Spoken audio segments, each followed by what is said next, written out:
எல்லோருக்கும் வணக்கம். நான் உங்கள் வினோ. நீங்கள் எப்படி இருக்கிறீங்கள்? நான் நல்ல சுகமாக இருக்கிறேன். இன்றைக்கு நான் உங்களுக்கு ஒரு சீஸ் கேக் ஒன்று செய்து காட்ட போகிறேன். எனது மகளின் பிறந்த நாளுக்காண்டி நான் ஒரு சீஸ் கேக் ஒன்று செய்ய போகிறேன். அதுக்கு தேவையான பொருட்கள் 2 விதமான ஜெலி. ஒன்று வந்து ஸ்ட்ராபெரி, மற்றது வந்து லெமன். 2 சீஸ் பேஸ்ட் எடுத்து வச்சிருக்கிறேன். இது கட்டி தயிர், நார்மல் தயிர் இல்லை, இது வந்து சேர்த்துறோம். என்ன நோபேஜின்னு சொல்கிறோம் நாங்கள். இது கொஞ்சம் கட்டியான தயிர் உண்டு ஒரு பேக்கெட். இது வந்து 3 டெசிலிட்டர் தயிர் இருக்குது. இது 3 டெசிலிட்டர் க்ரீம் மில்க் இருக்குது, பால் இருக்குது. 3 டெசிலிட்டர் பால். கொஞ்சம் இனிப்புக்கு கொஞ்சம் ஐசிங் சுகர், ஒரு 100 கிராம் ஐசிங் சுகர் நாங்கள் இந்த க்ரீம் அடி கேக்கில் போடுறதுக்கு. இப்போ நாங்கள் வாங்கோ வீடியோவை ஸ்டார்ட் பண்ணுவோம். சுடு தண்ணி எடுத்து வச்சிருக்கிறேன். இப்போ நான் இந்த ஜெல்லி கரைக்க போகிறேன். ஜெல்லி கரைக்கிறதுக்கு நான் இதுக்கு நார்மலாக 5 டெசிலிட்டர் ஜெல்லி நார்மலாக சாப்பிட்றதுன்னு சொன்னால் இந்த கேக்குக்கு அது வந்து அரைவாசி தான் தண்ணி விடணும். இப்போ 2.5 டெசிலிட்டர் தண்ணி, சுடு தண்ணி நான் இதுக்கு விட போகிறேன். 2.5 டெசிலிட்டர் சுடு தண்ணி விட போகிறேன்.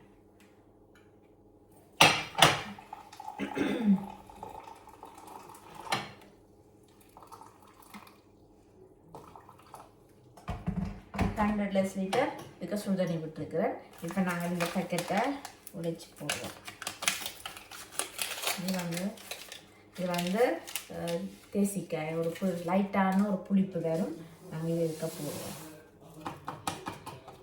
போட்டுட்டு நாங்கள் இதை வடிவாக மிக்ஸ் பண்ணி விடுங்கோ. தண்ணி கரையை மட்டும் நீங்கள் இதை மிக்ஸ் பண்ணி விட வேணும்.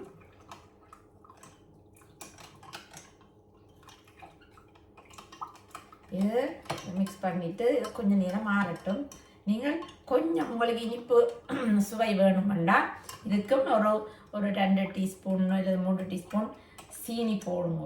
சீனி போட்டிங்கன்னா கொஞ்சம் இனிப்பு கூடவா உங்களுக்கு தெரியும்னு சொன்னால் மட்டும் போடுங்க. இல்லைன்னா இதில் இருக்கிற இனிப்பே காணும்.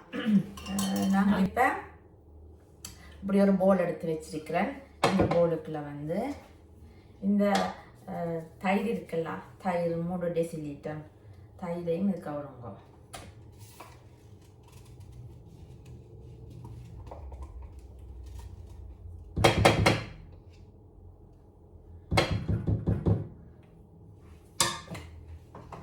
இதை விட்டுட்டு நாங்கள் இதை நாங்கள் அடிச்செடுப்போம்.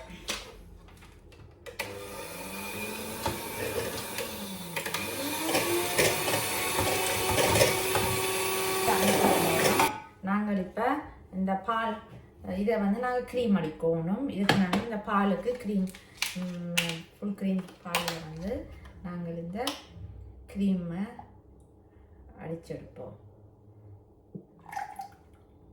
இதுக்கு 3 டெசிலிட்டர் பால். நீங்கள் 3 டெசிலிட்டர்னால் 300 மில்லி லிட்டர் பால், தடித்த பால் இருக்குது.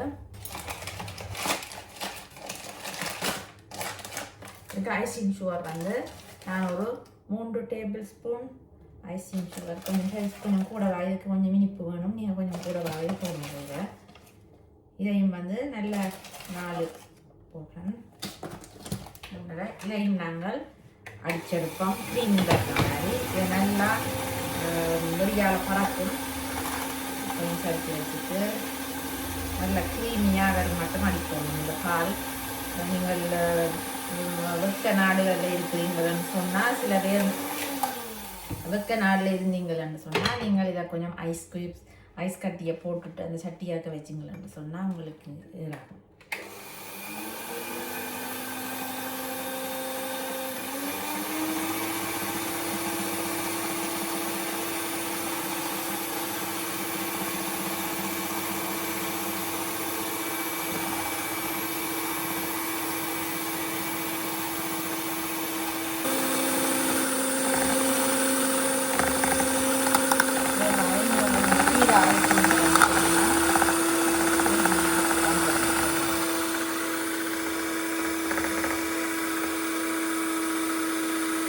தவிர மட்டும் இந்த க்ரீமை நீங்கள் அடியுங்க. பாலை ரைஸை க்ரீம் மில்கை வந்து இப்படி அடிங்க. இது இப்போ இது முடிஞ்சது.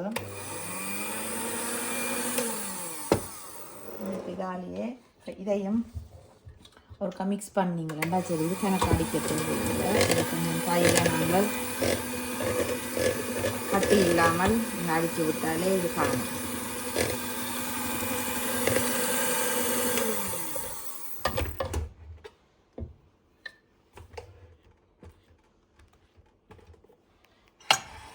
இப்போ இந்த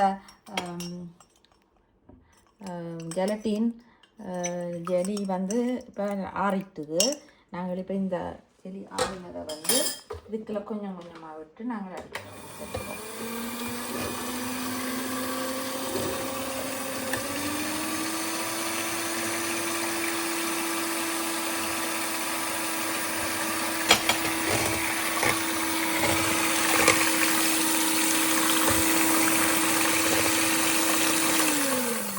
இப்படி அடிச்சிருக்கீங்கள நாங்கள் இப்போ அந்த அடித்து வச்ச க்ரீமையும் இதோட சேர்த்து மிக்ஸ் பண்ணணும்.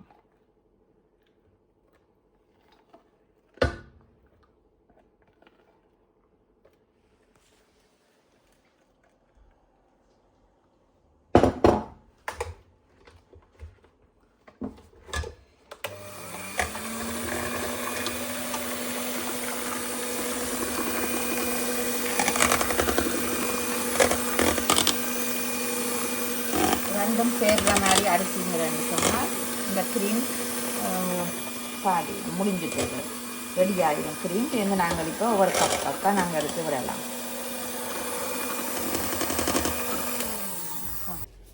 இதுக்குன்னா பிஸ்கட் போட போகிறோம். இந்த கீழே நான் லேயர் போடுறதுக்கு இதுக்கு வந்து நான் 6 பிஸ்கட் போட்டிருக்கிறேன். இதை போட்டுட்டு முதல்ல நீங்கள் அவருக்கு அடிச்சு எடுங்கம்மா.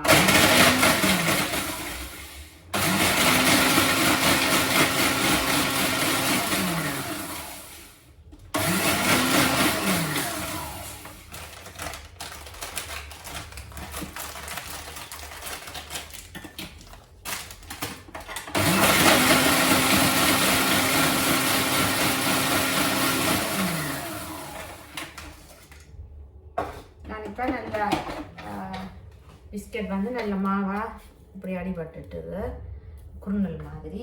இப்போ நான் ஒரு 100 கிராம் மாஜரி எடுத்து இதோட சேர்த்து அடியுங்க.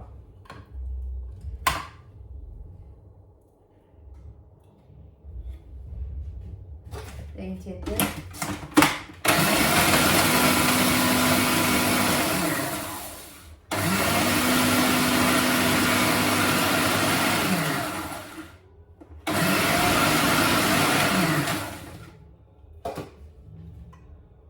கொஞ்சம் மாஜரி வேணும். கொஞ்சம் புட்டு தன்மை வர்ற மாதிரி நீங்கள் இதில் க்ரீம் போடணும். புட்டுக்கு அடிக்கிற மாதிரி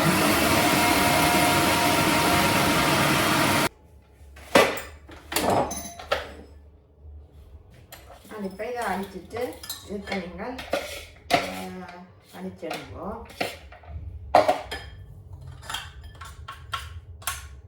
இப்போ இந்த புட்டு மாதிரி அடித்து வச்சுருக்கிறேன்ல இதை வந்து நான் இந்த ஒவ்வொரு கப்புக்கையும் தனித்தனியாக தான் அந்த கேக் செய்ய போகிறேன். நம்மளோட வித்தியாசமாக இப்போ எல்லாத்துக்கையும் இப்போ கொஞ்சம் கொஞ்சமாக இப்போ நான் இந்த கேக்கு இதெல்லாம் அடித்து வச்சுருக்கிறேன். இதை நான் வந்து இந்த கப்புக்குள்ள இப்படி கொஞ்சம் கொஞ்சமாக போட்டுட்டு நீங்கள் இதை அப்படி அமர்த்தி விட வேணும். இப்போ எல்லா கப்புக்கையும் ஒரு ஒரு ஒரு கரண்டி இந்த அளவு போட்டிங்கன்னா காணும். ஒவ்வொரு சின்ன கோட்டிங் கீழே வர்ற மாதிரி இப்படி எல்லாத்துக்கையும் போடுங்க. போட்டுட்டு இறுக்கி அமர்த்தி வைக்கணும். நான் செய்து போட்டு உங்களுக்கு காட்டுறேன். இதே மாதிரி இப்படி அந்த பிஸ்கட் இப்படி கொஞ்சம் போட்டால் காணும். இதை இப்படி மெதுவாக கரண்டியால் அமர்த்தினீங்கன்னு சொன்னால் இதில் வந்து ஒரு மெல்லிய ஒரு லேயர் வரும். இதை இப்படி அமர்த்தி இப்படி இதே மாதிரி எல்லாத்தையும் எல்லாம் ஓகேயாக இருக்குது. இதே மாதிரி எல்லாத்தையும் நீங்கள் செய்துட்டு ஒரு 1/2 hour அரை மணித்தியாலம் நீங்கள் இதை அப்படியே விட்டீங்கன்னு சொன்னால் இதை கொஞ்சம் விருக்கமாக வந்துடும். இதுக்கு மேலே நாங்கள் இந்த இப்போ அடித்த நாங்கள் க்ரீமை இதுக்கு விடுவோம். இப்படி நான் இப்போ எல்லாத்துக்கையும் போட்டு வச்சுருக்கிறேன். நான் இப்பொழுது கிட்ட வச்சு விட்டிங்கன்னா ஈஸியாக இருக்கும். நான் இப்போ இதெல்லாம் நான் ஒரு 3 கரண்டி இப்படி எல்லாத்துக்கையும் விட்டுட்டு ஃப்ரிட்ஜுக்கு நான் வைக்க போகிறேன்.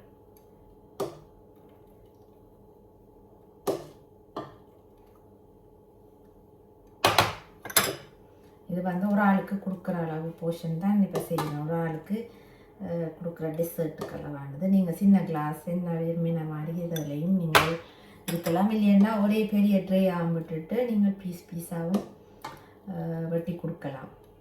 கேக் மாதிரி வெட்டி நான் கொடுக்கலாம். இது வந்து வேலுக்கு உடனடியாக சாப்பிட்றதுக்கு வெட்டுற வேலை இல்லை. இதெல்லாம் அப்படியே எடுத்து நாங்கள் ஒரு கப்பில் வச்சுட்டு கொடுக்கலாம்.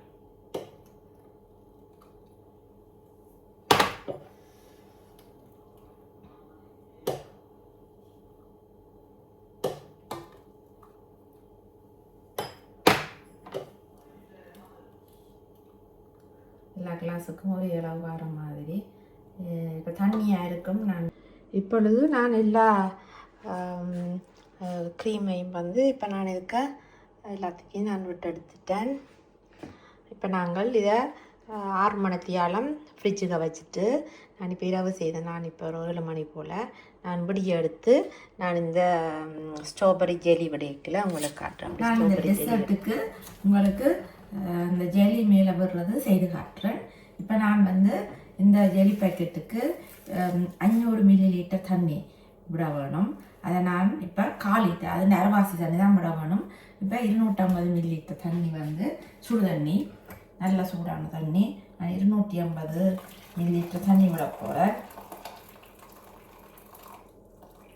250 ml தண்ணி விட்டுட்டு இந்த ஜெலி பேக்கெட்டை கரைச்சி ஒரு கொஞ்சம் ஆற வேணும். நாங்கள் அது மேலே சுட விடையிடாது. நான் கரைச்சி இப்போ ஆற வைக்க போகிறேன். இப்போ நீங்கள் இந்த பேக்கெட் எடுத்து போட்டுருவோம். கொட்டிட்டு நல்லா கிளக்கி விடுவோம். இந்த ஜெலி வந்து கரைய விடணும். கரைஞ்சாத்தான் கொஞ்சம் நல்லா கரைச்சி விடுவோம். ஒரு 1 மினிட்டுக்கு நீங்கள் கலக்கி விடுவோம்.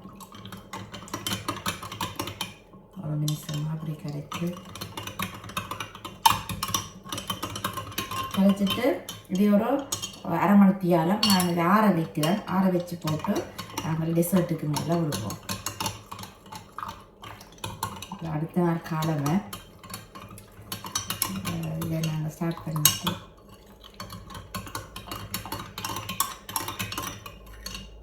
சொன்னால் இப்போ பார்த்தீங்கன்னா எல்லாம் இப்போ நைட் நான் வச்சு இப்போ எல்லாம் இறுகி இருக்கின்றது. நாங்கள் இப்போ ஜெல்லியை விட்டு உங்களுக்கு காட்டுறேன். இதை வச்சுட்டு நீங்கள் இதை ஒரு 2 hours வச்சிங்கன்னா ஜெல்லி வச்சு இப்போ ஜெல்லி இப்போ கரைஞ்சிது. இப்போ ஆறி இருக்குது. இப்போ நீங்கள் இதில் ஒரு கரண்டி எடுத்து எல்லாத்துக்கும் இப்படி 2 கரண்டி விடுங்க.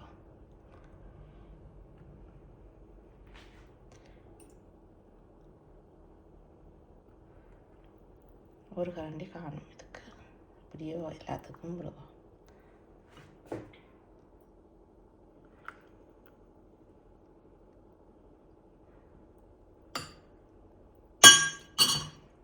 அப்படி நான் எல்லாத்தையும் பார்த்தீங்கன்னா எல்லாத்துக்கும் நான் ஜெலி விட்டு வச்சுருக்கிறேன். இதை நாங்கள் ஒரு 3 to 4 hours நாங்கள் திருப்பி ஃப்ரிட்ஜுக்கு வச்சிங்கன்னு சொன்னால் டெசர்ட் தயார். இது பெரிய கஷ்டம் இல்லை. இலகுவாகவே நீங்கள் செய்யலாம். நான் இப்போது உங்களுக்கு சீஸ் கேக் செய்கிறது அப்படின்னு காட்டி தந்திருக்கிறேன். இது இலகுவாகவே நீங்கள் இதை செய்யலாம். நீங்களும் இதே மாதிரி வீட்டை செய்து பாருங்க, எப்படி இருக்குதுன்னு கமெண்ட் பண்ணுங்க. இந்த காணொலியை பார்த்தமைக்கு நன்றி. இன்னொரு சமையல் வீடியோவில் நான் உங்களை சந்திக்கின்றேன். நன்றி, வணக்கம், பாய்.